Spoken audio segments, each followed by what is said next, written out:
ज्या मराठा क्रांती मोर्चामुळं ज्या सकल मराठा समाजाच्या प्रत्येक मोर्चामुळं अख्खा मराठा समाज गेले एक दशकापासून एकत्र आला, त्या ऐतिहासिक मराठा क्रांती मोर्चाची राज्यस्तरीय बैठक आज या ठिकाणी पार पाडली आणि या बैठकीसाठी प्रत्येक जिल्ह्याचे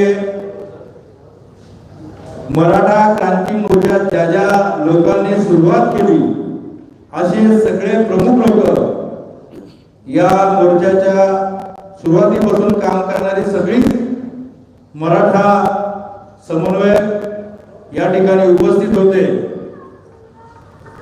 संतोष देशमुख यांच्या प्रकरणामध्ये या राज्यस्तरीय बैठकीमध्ये काही ठराव आम्ही सर्वसंमतीने या ठिकाणी पारित केलेले आहेत आणि आम्ही ते प्रसार माध्यमांच्या समोर आज ठेवत आहोत.